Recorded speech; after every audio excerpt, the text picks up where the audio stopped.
ओम शांति। प्रातः क्लास चल रहा था 12 अक्टूबर 1967।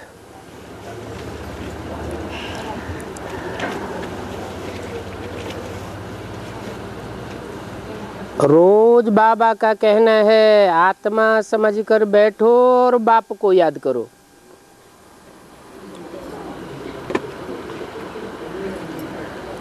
छोटे छोटे बच्चे को भी सिखलाना चाहिए। गुड मॉर्निंग गुड नाइट तो कहते हैं ना, साथ में बच्चों को कहना चाहिए अपन को आत्मा समझो, शिव बाबा को याद करो। कोई भी कह सकते हैं, जैसे कोई अर्जी की जाती है ना, तो बच्चों को भी समझाओ और अपन को भी समझाओ। ये बहुत कल्याणकारी अक्षर है जो ब्रह्मा कुमारियां ही कह सकती हैं।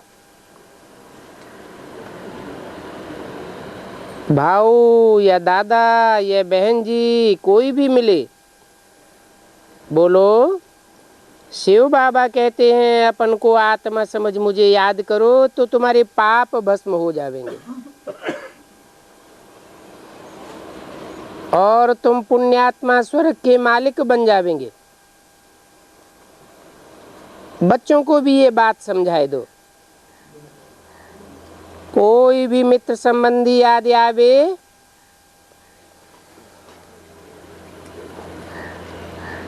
उनको हैंडशिप भी करे और फिर ये भी सुनावे कि यह है सबसे बड़ा गुण, दूसरों को बाप का परिचय देना।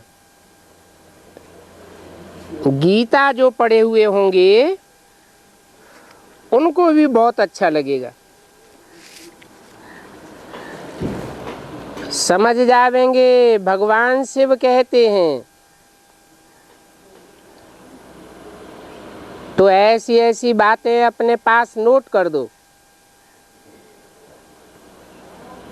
जो भी मिले मैं रिक्वेस्ट करता हूँ अपन को आत्मा समझो और शिव बाबा को याद करो।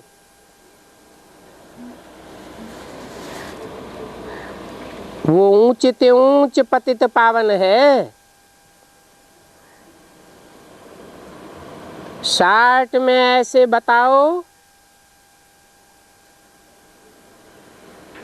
जिससे पुराना अर्थ निकल जाए।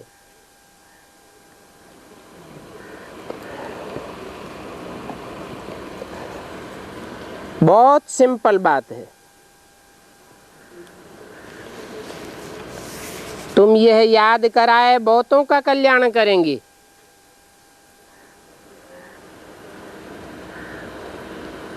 स्कूलों में भी भाषण पर तुमको बुलाया जाता है,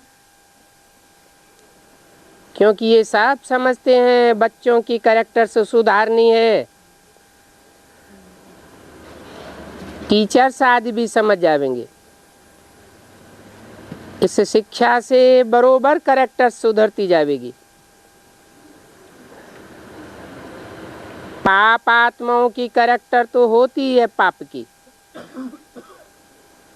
इस कैरेक्टर से पवित्र देवता बन जाएंगे। तो शिव बाबा को याद करो तो पाप भस्म हो जाएं, परंतु विकार में नहीं जाओ।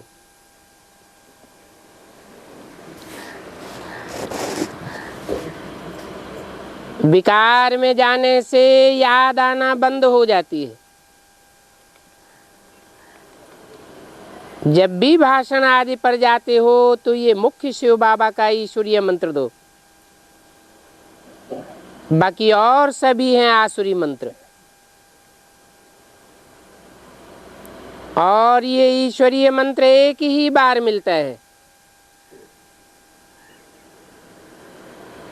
फिर आधा कल्प ये मंत्र मिलना बंद हो जाता है।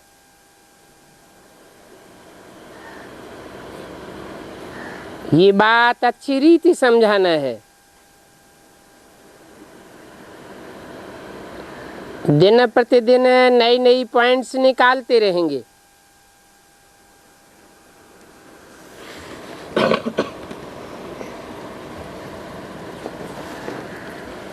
आज भी बाबा का ख्याल चल रहा था, ये राधा बच्ची बाबा के पास आई है, अच्छी है, पढ़ी लिखी है, तो बाबा समझा रहे थे अपनी रूहानी न्यूज है। न्यूज अर्थात समाचार। अब रूहानी समाचार नाम वाले तो कोई अखबार है नहीं। एक मोहिनी बच्ची है, दिल्ली में, पढ़ी लिखी है।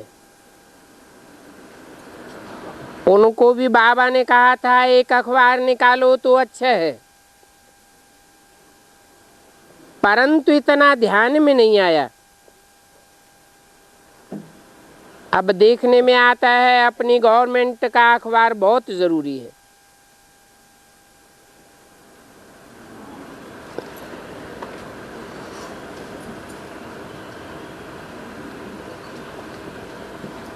गॉडली यूनिवर्सिटी तो लिख नहीं सकते, कितनी लिखा पढ़ी चली, परंतु एक ऑफिसर ने बंद कर दिया। अच्छा, ऑफिसर बदली हुआ, दूसरे ऑफिसर की बुद्धि में बैठ जाए तो कुछ बोलेंगे नहीं। हर एक का ख्याल अपना अपना होता है। तो अपनी ये बड़ी गवर्नमेंट है, अपना कोर्ट ऑफ आर्म्स भी नामी ग्रामी है। त्रिमूर्ति शिव का कोर्ट ऑफ आर्म्स है। बाबा ने समझाया था ये कोर्ट ऑफ आर्म्स भी कोई सतयुग का नहीं है, ये तो संगम युग का कोर्ट ऑफ आर्म्स है। त्रिमूर्ति शिव और अभी कौरव राज्य भी है।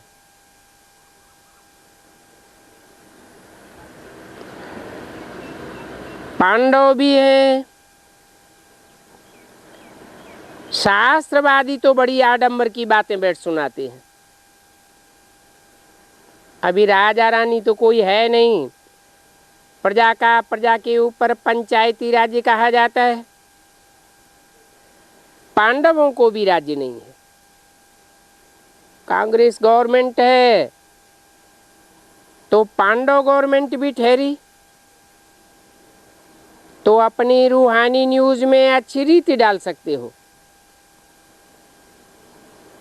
5-10 हजार कापियां अखबार की निकालें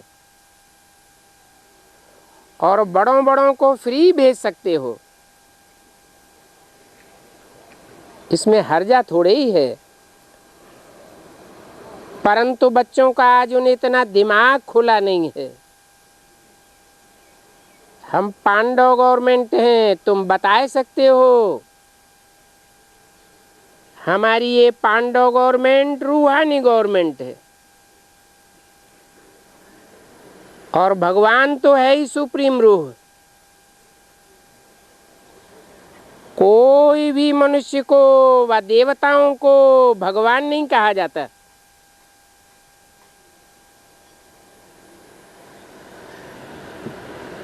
मनुष्य को भगवान क्यों नहीं कह सकते?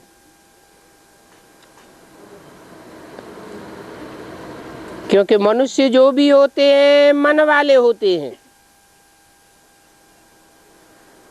मन से मनन चिंतन चलता है। भगवान को मनन चिंतन चलाने की क्या दरकार? भगवान तो जन्म मरण के चक्र से ही न्यारा है, तो उसको सोचने करने आदि की दरकार ही नहीं। वो तो त्रिकालदर्शी है और सदा ही त्रिकालदर्शी है। जो त्रिकालदर्शी है वो अशोचित है, अभोक्ता है, वो अकर्ता है।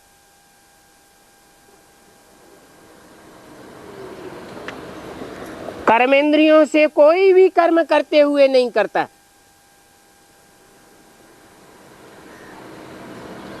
क्योंकि सदा स्वस्थिति वाला है। तो साबित होता है कि मनुष्य भगवान नहीं हो सकता। अगर कोई मनुष्य है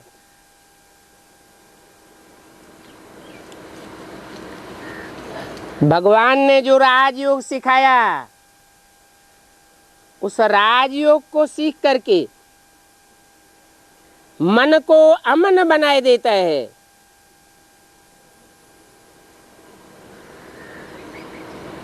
आत्मा को निराकारी बनाए देता है,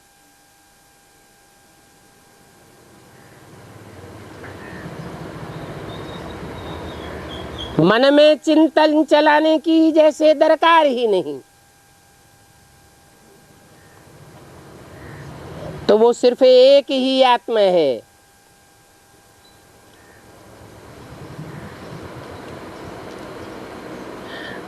जिसका नाम शिव के साथ जोड़ा जाता है।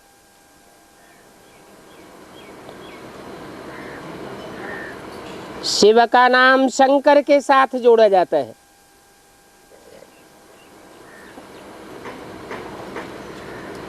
दोनों मिलकर के जैसे एक हो जाते हैं। बाप आते हैं तो जरूर कोई को आप समान बनाते हैं। जो बाप समान की स्टेज है वो और बच्चों की नहीं हो सकती। बड़े भाई को भी बाप समान कहा जाता है। अगर बाप की जिम्मेवारी उठाता है तो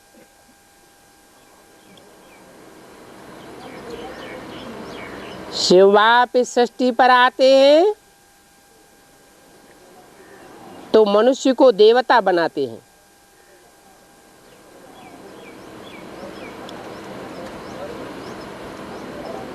परंतु सब एक जैसा देव पद नहीं पाए सकते।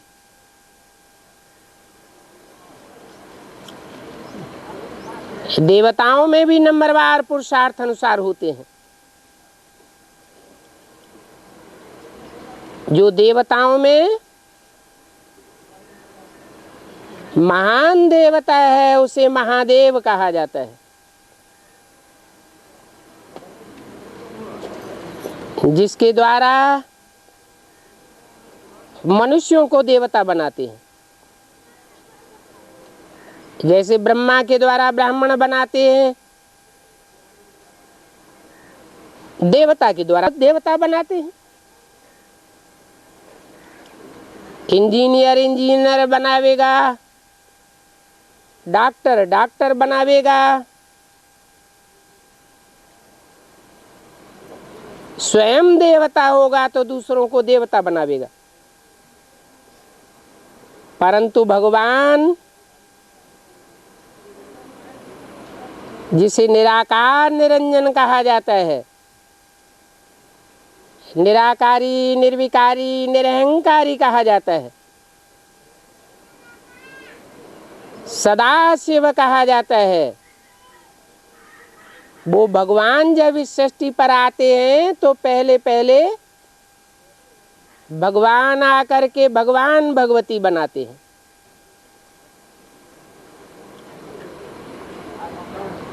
परंतु भगवान का टाइटल धारी तो एक ही बन सकता है, अनेकों नहीं बन सकते। इसलिए भक्ति मार्ग में गुरुओं ने ये ज्ञान उठा लिया, आत्मा सो परमात्मा। परंतु हर एक आत्मा परमात्मा नहीं बन सकती।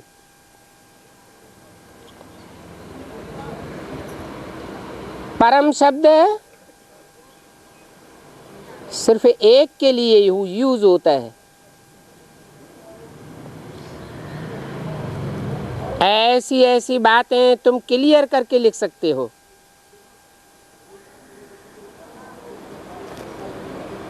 इस लिखने करने में बुद्धि बड़ी अच्छी चाहिए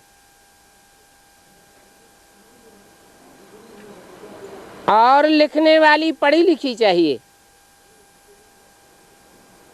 बाबा के पास तो बहुत हैं। ये जबलपुर का ओम प्रकाश बड़ी अच्छी सर्विस करते हैं।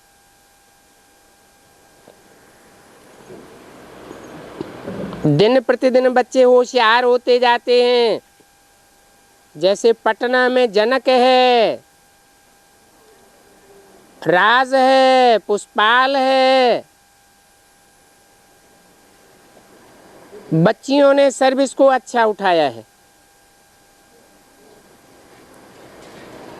पुरानी जो बच्चियां थीं उनमें इतना दम नहीं था सर्विस को उठाने का। कोई चढ़ते हैं तो कोई फिर उतरते भी हैं। ग्रहाचारी तो सब बच्चों को आती है। ये है सच्ची सच्ची कमाई। बच्चे खुद लिखते हैं, बाबा माया के तूफान बहुत आते हैं।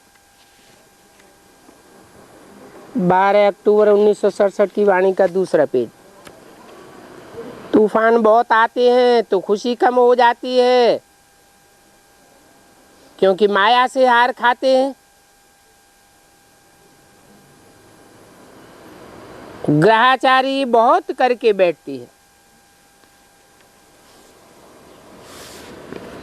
ग्रहाचारी क्यों कहा जाता है?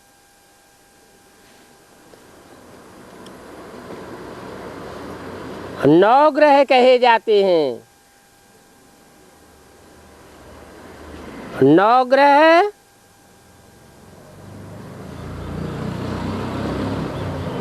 नौ धर्मों के जैसे मुखिया हो जाते हैं।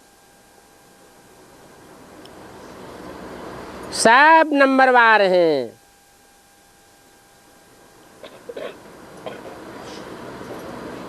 अच्छे ते अच्छी ग्रहाचारी बृहस्पति की है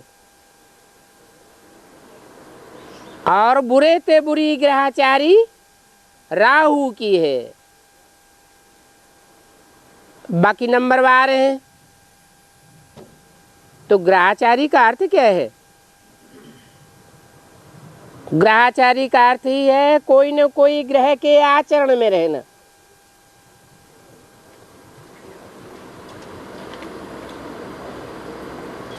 देवताओं का मुखिया ग्रह कौन सा है? बृहस्पति जिसे कहा जाता है। बृहस्पति का अर्थ ही है पतियों का पति।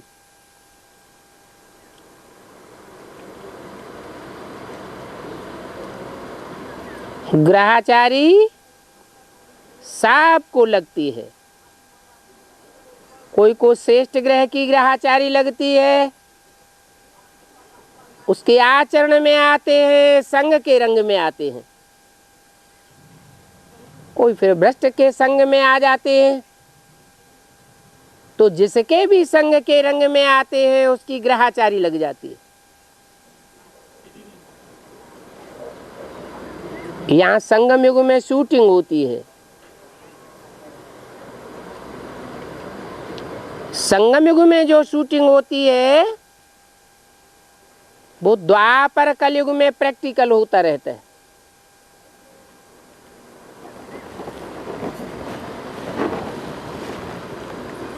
जिनको लंबे समय तक बृहस्पति की ग्रहाचारी लगती है वो द्वापर कलयुग में लगातार जो पतियों का पति पार्ट बजाने वाला बाप है मनुष्य सृष्टि का, उसके संग के रंग में रहते हैं। और जिनको राहु की दशा लगती है, राहु की ग्रहाचारी लगती है, वो उसके संग के रंग में आ जाते हैं। माना देवता से और धर्मों में नीचते नीचे जाकर के पार्ट बजाते हैं। तो उन ग्रहों का आचरण लग जाता है। कहते हैं राहु की दशा, मंगल की दशा, शनिचर की दशा होती है। सबसे कड़ी दशा होती है राहु की।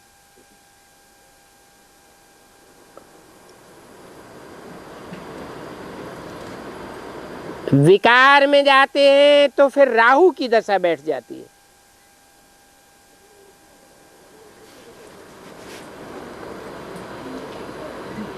जैसे राहु उनको पकड़ लेता है,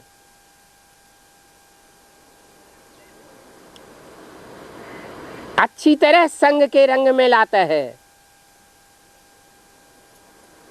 फिर लिखते हैं बाबा हमारी खुशी गायब हो गई।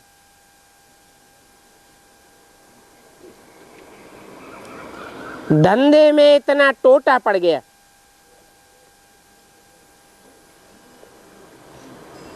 अब धंधे में फायदा और नुकसान तो होता ही है।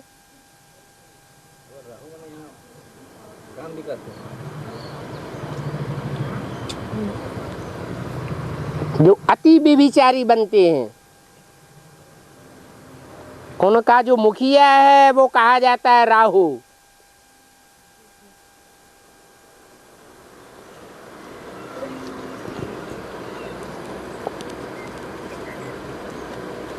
धंधे में फायदा नुकसान तो होगा, उसमें बाबा को तो कोई तकलीफ नहीं।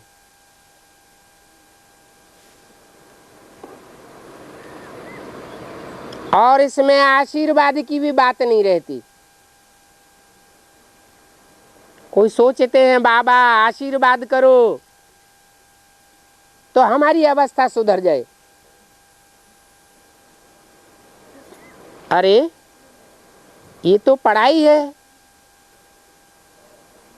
जो जितनी पढ़ाई पढ़ेगा ज्ञान की बातों में होशियार बनेगा।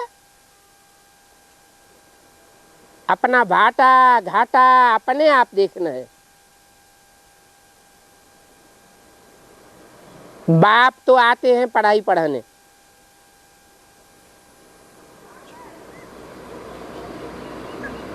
कैसे विकर्म बनता है, कैसे कर्म बनता है, कैसे अकर्म बनता है, सारी बात बताते हैं। अब कोई पढ़ाई ना पढ़े या रेगुलर पढ़ाई ना पढ़े, पंक्चुअल होकर के ना पढ़े, तो बाप इसमें क्या करेगा। यहां कृपा नहीं हो सकती। साबित हो जाता है कि कौन कितना बाप को वैल्यू देता है। बाप को वैल्यू देना माना पढ़ाई को वैल्यू देना। मुरली से प्यार माना मुरलीधर से प्यार। मुरली की ही पढ़ाई है। जो मुरली से प्यार नहीं करते, रेगुलर होकर के मुरली नहीं पढ़ते, पंक्चुअल होकर के मुरली नहीं पढ़ते, जैसे कि उनको सुप्रीम टीचर का रिगार्ड ही नहीं है,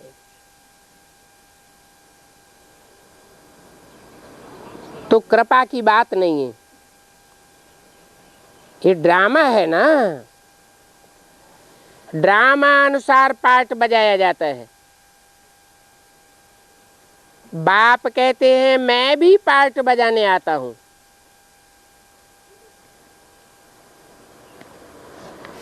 क्या पार्ट बजाने आता हूं? हैं? मेरा भी पार्ट है पतितों को पावन बनाना। क्यों, ज्ञान सुनाने नहीं आता है?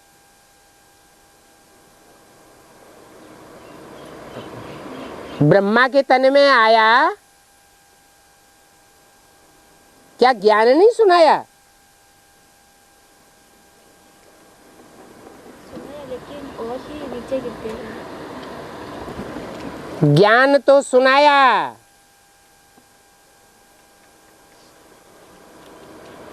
परंतु जैसे कोई संस्कृत की किताब पढ़ता है, पढ़ना जानता है, संस्कृत गीता के श्लोक सुनाता है, परंतु उन श्लोकों के अर्थ को नहीं जानता। जैसे प्राइमरी स्कूल का बेसिक नॉलेज का बच्चा कबीरदास के, सूरदास के, तुलसीदास के पद रट लेता है, परंतु उनके गुह्यार्थ को नहीं जानता। तो फिर प्रैक्टिकल एक्ट में कैसे आवेगा? ऐसे ही ब्रह्मा के मुख से जो भी मुरली निकली,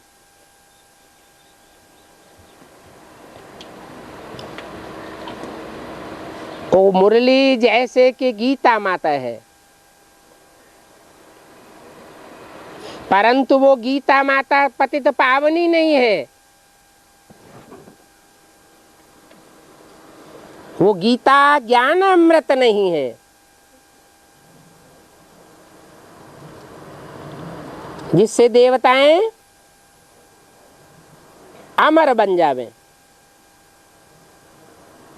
अमर तब बनते हैं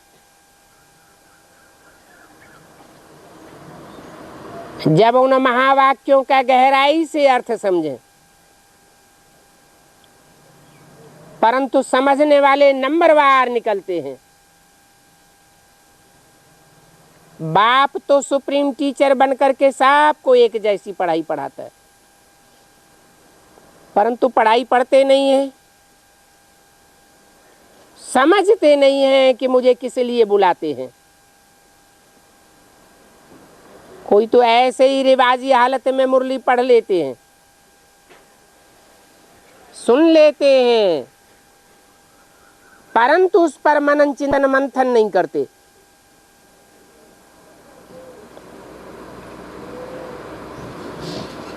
जो सुनते हैं मंथन नहीं करते हैं तो दूसरों को क्या समझावेंगे? वही रटी हुई बातें दूसरों को सुनाते रहेंगे।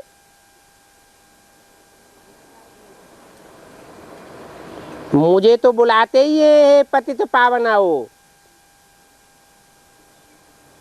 तो मेरा भी पार्ट है पतितों को पावन बनाने का। बाप ही पतित पावन है।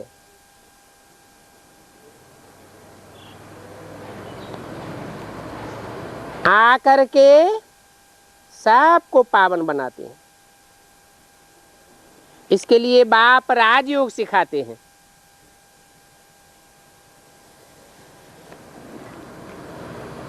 इस राजयोग सीखने में गुण भी अच्छे चाहिए।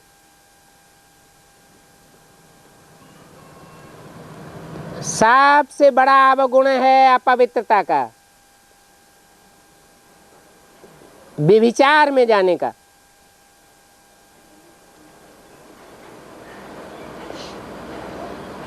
अच्छे से अच्छा गुण है पवित्रता को धारण करना। आप व्यभिचारी बनना, मेरा तो एक दूसरा न कोई।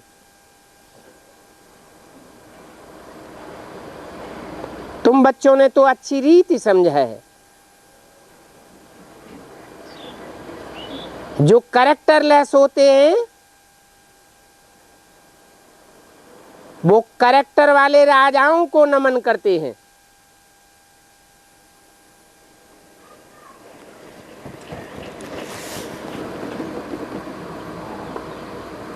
जिनके कैरेक्टर खराब होते हैं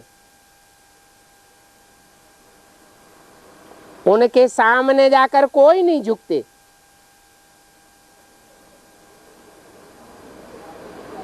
करेक्टर वाला राजा होगा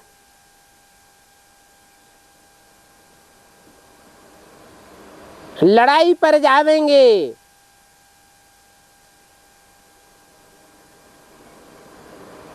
तो अपनी सारी संपत्ति, धन दौलत, बीवी बाल बच्चे, रनिवास सब उनको सौंप करके जावेंगे।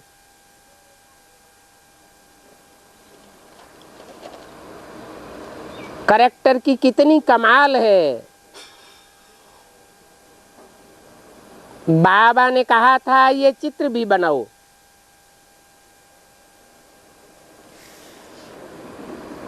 लिख दो,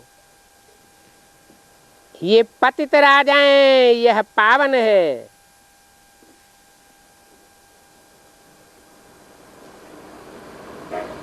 अभी शूटिंग हो रही है,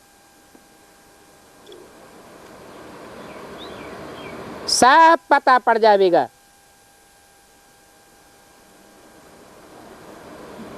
इस समय है ही पतित दुनिया, पावन होते ही है सतयुग में। साधु संत आदि सब पतित की लाइन में आ जाते हैं। तब तो बाप कहते हैं मैं साधुओं का भी उद्धार करने आता हूं।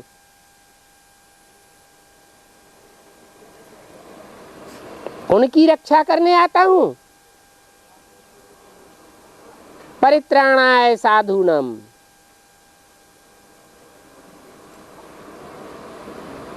तो साधुओं की वो भीति से निकालता हूं ना।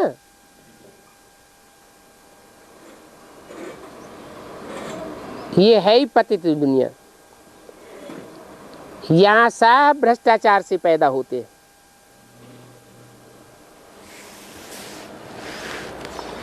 इसको कहा जाता है विशियस वर्ल्ड, और वो है वाइसलेस वर्ल्ड, जो बाप आकर के स्थापन करते हैं। वो है नई दुनिया और ये है पतित पुरानी दुनिया। पुरानी दुनिया में कोई वाइसलेस हो नहीं सकता।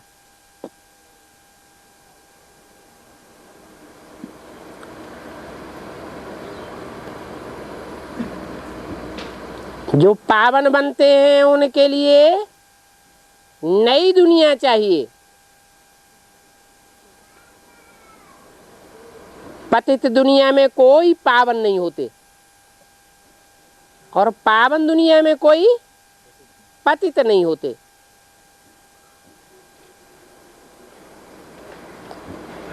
संगम पर ही बाप को आना पड़ता है। ये भी पतित और पावन दुनिया का संगम है।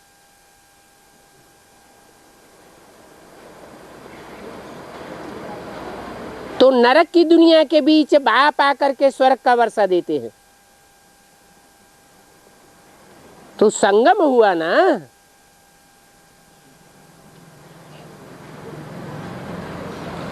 परंतु उस संगम में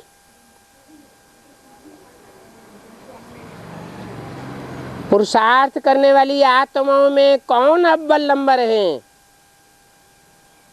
कौन 2 नंबर है और कौन 3rd क्लास है, वो साफ पता पड़ जाता है।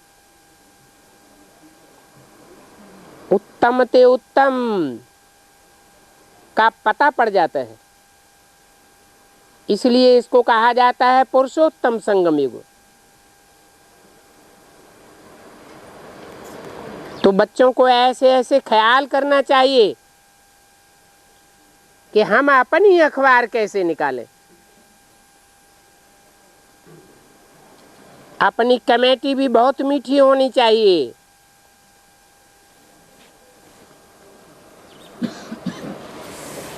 बाबा जानते हैं कई बच्चियां बहुत अच्छी सर्विस कर रही हैं, जो अच्छी सर्विस नहीं करते हैं वो आपस में मतभेद में आते रहते हैं। ये मतभेद बहुत खराब है। मतभेद में आकर के राजाओं ने राजाई गंवाई दी। तुम्हें तो एक मत पर चलना है। एक को न पहचानने के कारण, ऊंच ते ऊंच बाप को न जानने के कारण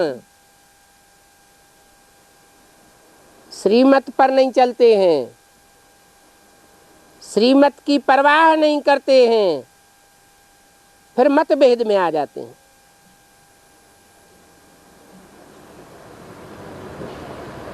यहां भी राजाई गंवाने की शूटिंग कर रहे हैं। वहां प्रैक्टिकल होता है। सतयुग में तो शेर बकरी भी प्यार से चलते हैं।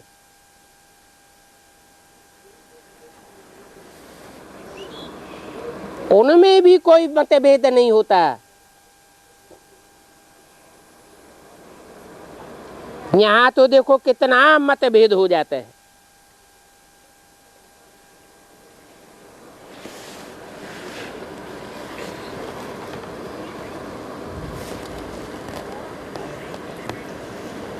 पटना निवासी खुद जानते हैं, आगे बहनों की आपस में नहीं बनती थी।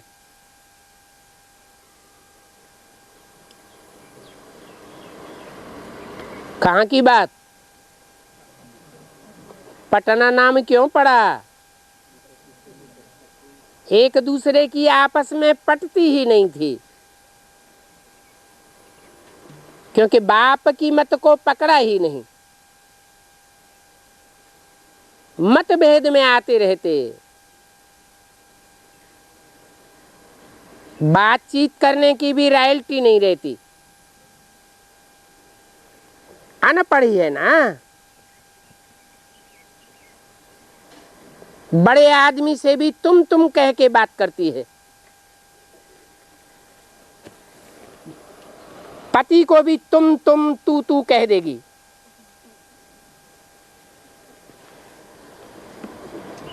बातचीत करने की बड़ी फजीलत चाहिए।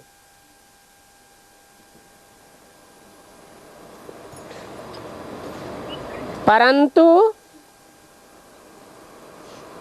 वो बात आती ही नहीं। क्यों नहीं आती?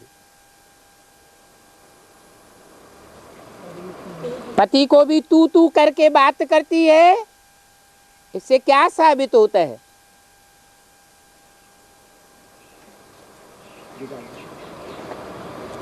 कोई और को अपना बना लिया है। कैरेक्टर खराब हुआ पड़ा है। कैरेक्टर्स अच्छे चाहिए। तुम लिख भी सकते हो, सतयुग से तेतरा तक यह कैरेक्टर्स अच्छे रहते हैं। राधा की दृष्टि कृष्ण में ही डूबती है। कृष्ण की दृष्टि राधा में ही डूबेगी और 21 जन्मों तक उनका प्यार अटल रहता है। कब मतभेद में नहीं आवेंगे? डिसरिगार्ड की बात ही नहीं। फिर द्वापर कलयुग में यथा राजा रानी तथा प्रजा सब कैरेक्टरलेस हो जाते हैं, क्योंकि द्वापर युग से द्वैतवादी युग शुरू हो जाता है। दो धर्म शुरू हो जाते हैं, दो राज्य हो जाते हैं, दो मतें हो जाती हैं, 2 से 4, 4 से 8। तो सब कैरेक्टरलेस हो जाते हैं। तुम बच्चे समझा सकते हो।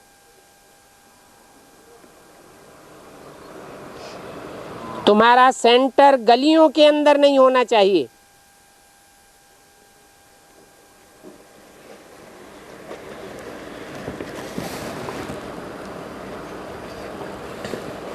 क्योंकि ये तुम्हारी बहुत बड़ी बिजनेस की दुकान है।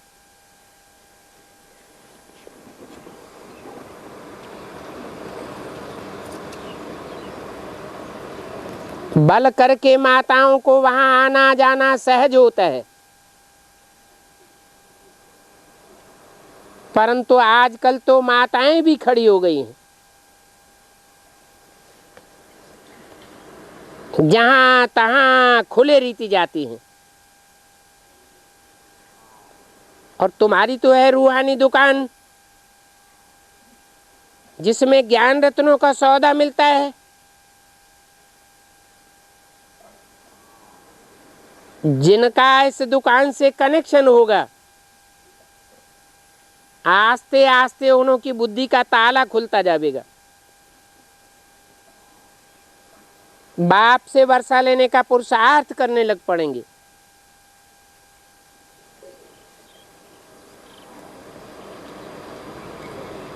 जो पुरुषार्थ करेंगे वो जरूर दूसरों की सेवा करने लग पड़ेंगे। जो अच्छी रीति सर्विस करते हैं वो कितने मीठे लगते हैं।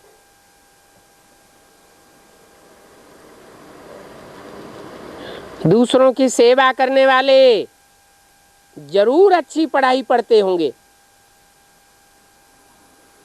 न पढ़ने वाले उन्हों के आगे जाए झाड़ू लगावेंगे।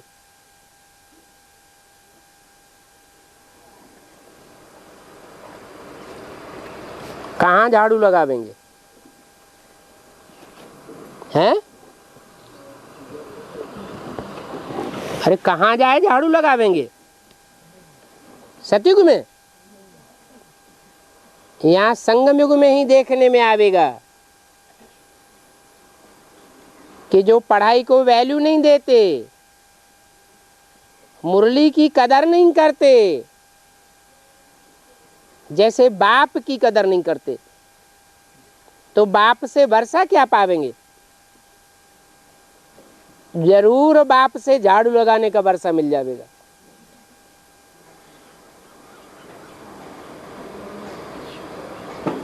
तुम जानते हो सर्वसेबुल ही दिल पर चढ़े रहते हैं।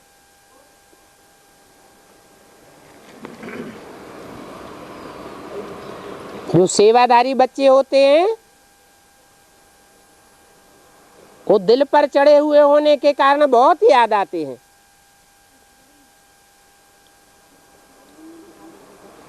तुम जानते हो ये हमारी राजधानी स्थापन हो रही है।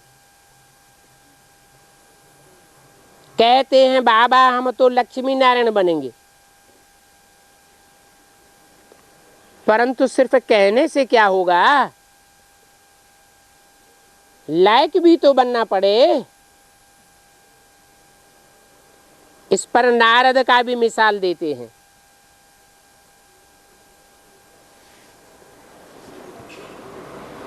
कहाँ नारद और कहाँ नारायण? नारद क्या करता था? नाम पड़ गया नारद। नार माना जल, अर्थात ज्ञान जल तो देता था, लेकिन खुद धारण नहीं करता था। दूसरों को कहता था चलो बैकुंठ, चलो बैकुंठ, खुद नरक की दुनिया में ही डोलता रहता था। शीशे में चेहरा देखा तो बंदर का चेहरा दिखाई पड़ा। अब नारद एक तो नहीं है। ऐसे ज्ञान सुनाने वाले नारद बहुत हैं। औरों को सुनावेंगे, खुद धारणा नहीं करेंगे। ऐसे बहुत है ना। इनको क्या कहेंगे? बोलना एक और करना दूसरा। कथनी करनी एक नहीं होती है। तो नारायण बनेंगे क्या?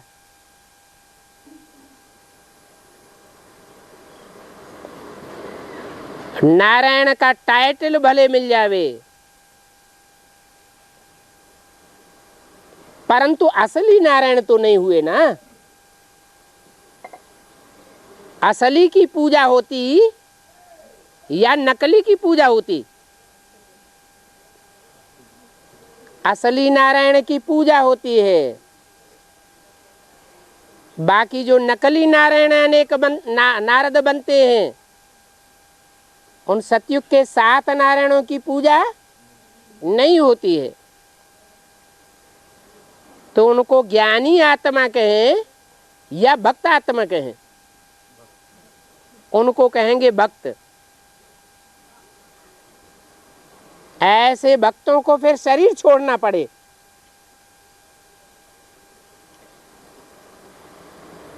किनको शरीर छोड़ना पड़ेगा? भक्त कौन है? बस 7 नारायण भक्त हैं और हम तो पक्के ज्ञानी हैं, जो कहते हैं कुछ और करते हैं कुछ और। दूसरों को ज्ञान सुनाने में बड़े एक्सपर्ट,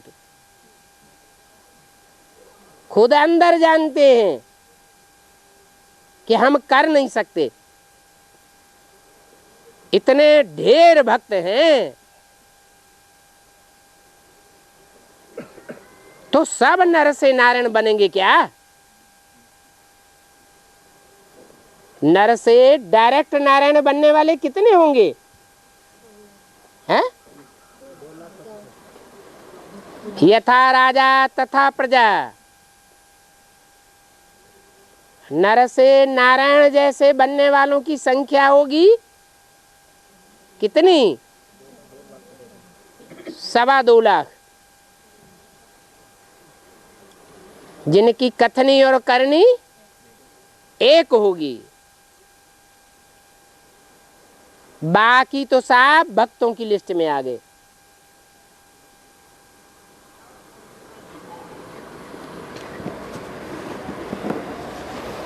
लक्ष्मी और लक्ष्मी समान।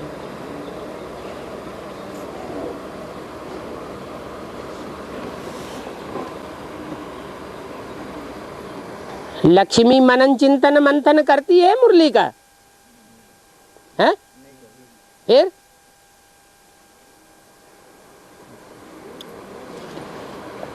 जो दूसरों को सुनाना है, पहले खुद समझना है कि पहले दूसरों को सुनाना है।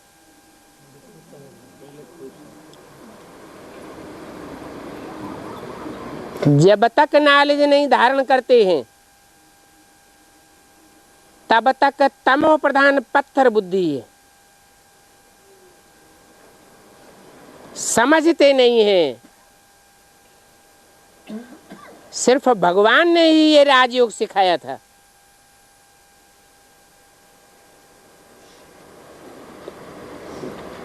कृष्ण को तो भगवान नहीं कह सकते,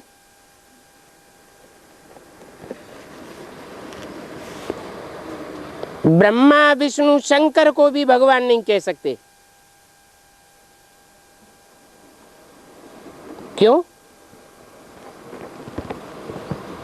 ब्रह्मा में शिव भगवान का प्रवेश नहीं होता क्या? प्रवेश तो होता है, फिर भगवान क्यों नहीं कह सकते? उनका भी जो अंतिम पुरुषार्थ था, अंतिम घड़ी का, उस अंतिम घड़ी के पुरुषार्थ में असोचता बना क्या?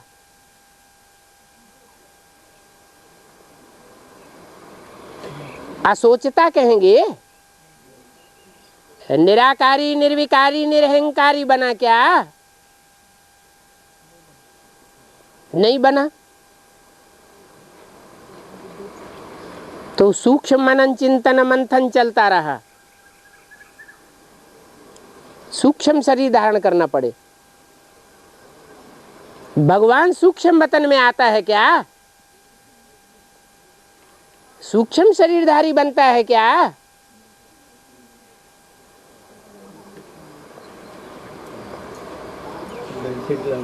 और विष्णु में तो भगवान प्रवेश ही नहीं करता।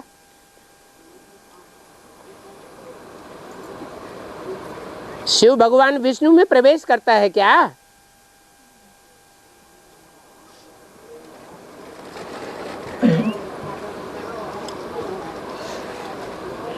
शंकर में शिव आते हैं,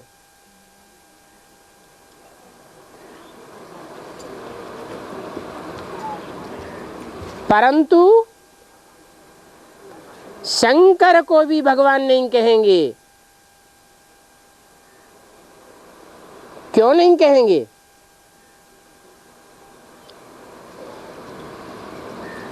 सबका बुद्धियों को बताना जरूरी है क्या?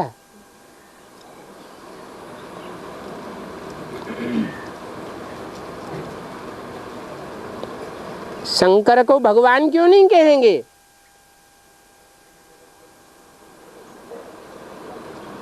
शंकर को महादेव कह सकते हैं, परंतु भगवान नहीं कह सकते, क्योंकि शंकर नाम ही तब पड़ता है जब कई आत्माओं का संकरण होता है एक ही पार्ट में, एक ही व्यक्तित्व में तीन आत्माएं काम करती हैं। ब्रह्मा की सोल भी काम करती है, राम की सोल भी काम करती है, और शिव की सोल भी काम करती है। और जब तक शंकर है, ब्रह्मा उसमें अधूरे रूप में प्रवेश है, तब तक वो भी भगवान नहीं कहा जा सकता।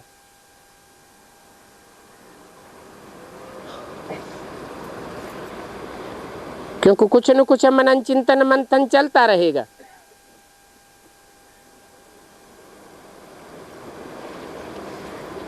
तो मनुष्य शरीरधारी को भगवान कैसे कह सकते? 24 घंटे में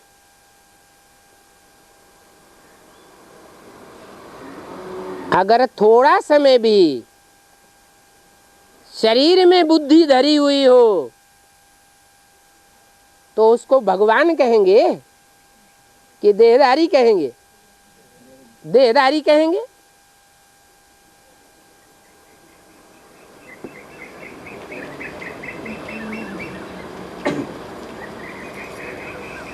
कृष्ण तो प्रिंस था,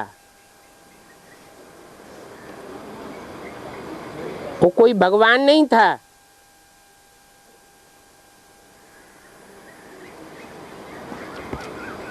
फिर स्वयंवर बाद लक्ष्मी नारायण बन करके राज करके गए।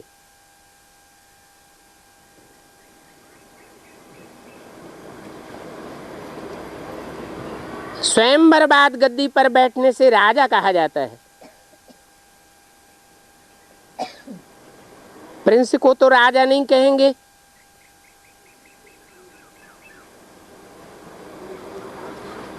तो बाप युक्तियां बतलाते रहते हैं, तुम तो नर से नारायण बनते हो, नर से प्रिंस बनते हो क्या?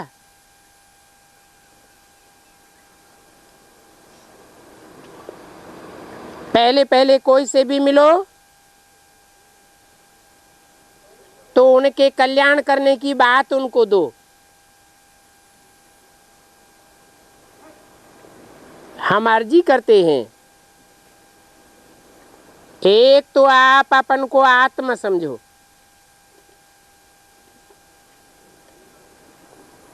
अपनी देह को भूलने की प्रैक्टिस करो। अपनी देह को भूलेंगे तो देह के संबंधियों और पदार्थों को भी भूलेंगे। दूसरी बात, अपन को आत्मा समझो। और शिव बाबा ने कहा कि मुझे याद करो। कितनी बातें हुई? 3 बातें। पहली बात क्या? अपनी देह को भूलो, उसके लिए प्रैक्टिस करो अपन को आत्मा समझने की। अपन को आत्मा समझ करके आत्मा के बाप परमात्मा बाप को याद करो। बाप कहते हैं मैं सर्व का पतित पावन हूं। सर्व माना क्या?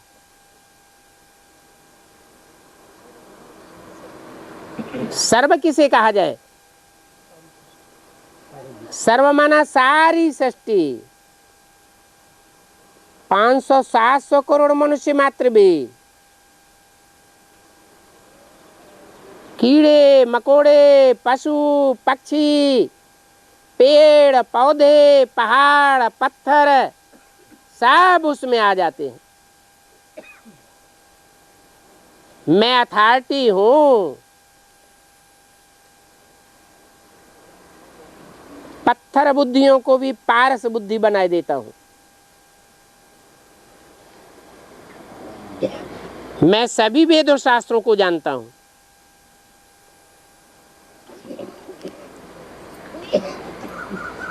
मुझे वेद शास्त्र आदि पढ़ने की भी दरकार नहीं।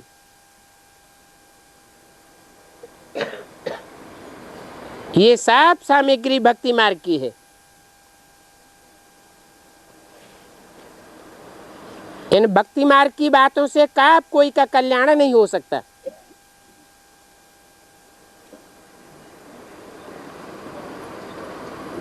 इसलिए मनुष्यों की लिखी हुई गीता में भी कह दिया,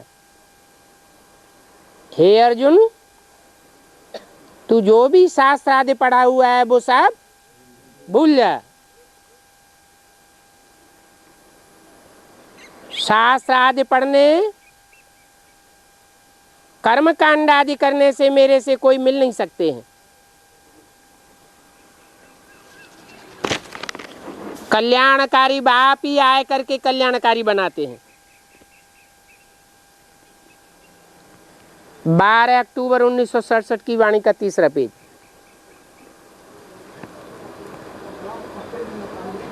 कल्याणकारी बाप के बच्चे भी कैसे होंगे? कल्याणकारी होंगे। कोई का भी अकल्याण करने वाले नहीं होंगे। अगर एक का भी अकल्याण करने की वृत्ति है, भले वो दुश्मन है, दुश्मनी करता है, तो विश्व कल्याणकारी बाप के बच्चे नहीं कहे जा सकते। जैसे बाप कल्याणकारी है वैसे तुम भी कल्याण करते रहो। पहली बात ही ये है, बाप का नाम ही है शिव कल्याणकारी। तो बच्चे भी कैसे होंगे? जो बाप की रगों में खून होगा वो बच्चे में भी वो खून आवेगा जरूर। ओम शांति।